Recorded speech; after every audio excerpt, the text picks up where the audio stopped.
Megastar Chiranjeevi తాజాగా తన fans కి ఓ స్పెషల్ సర్ప్రైజ్ ఇచ్చారు. ఓ యంగ్ డైరెక్టర్ కథకు ఆయన రీసెంట్ గా ఓకే చెప్పారు.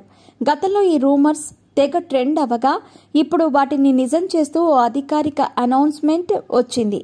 అయితే ఇందులో ఆసక్తికర అంశం ఏంటంటే ఈ చిత్రానికి సమర్పకుడిగా నేచురల్ స్టార్ నాని వ్యవహరిస్తున్నారు. ఇంతకీ ఆ డైరెక్టర్ ఎవరో కాదు, దసరా ఫేమ్ శ్రీకాంత్ ఓదెలా. తాజాగా ఈ విషయాన్ని తెలియజేస్తూ నాని సోషల్ మీడియా వేదికగా ఓ పోస్ట్ పెట్టారు. ఆయన్ను చూసి ఇన్స్పైర్ అవుతూనే నేను ఎదిగాను. ఆయన సినిమాల కోసం గంటల తరబడి క్యూ లైన్లలో వెయిట్ చేశాను. ఆఖరికి నా సైకిల్ను కూడా పోగొట్టుకున్నాను. ఆయన మాకు ఒక వేడుక. ఇప్పుడు ఆయన్నే నేను మీ ముందుకు తీసుకొస్తున్నాను. భూమి గుండ్రంగా ఉంటుంది అంటే ఇదేనేమో. మెగాస్టార్ చిరంజీవిని మరింత కొత్తగా చూపించడానికి మేమెంతో వేచి చూస్తున్నాం. నా డైరెక్టర్ శ్రీకాంత్ ఓదెలతో ఆ కళ నిజం కానుంది అని నాని ఓ ఎమోషనల్ నోట్ రాసుకొచ్చారు. దానికి చిరుతో శ్రీకాంత్ నాని దిగిన ఫోటోను జత చేశారు.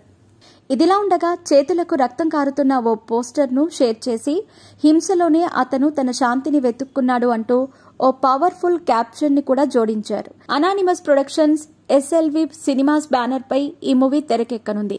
ప్రస్తుతం శ్రీకాంత్ ఓదెలా నాని కాంబోలో ది ప్యారడైజ్ అనే సినిమా రూపొందుతోంది. దీని తర్వాత చిరు ప్రాజెక్ట్ సెట్స్ పైకి వెళ్లనున్నట్టు తెలుస్తోంది. వచ్చే ఏడాదే ఈ సినిమా ప్రారంభమయ్యే అవకాశాలున్నాయని సినీ వర్గాల మాట.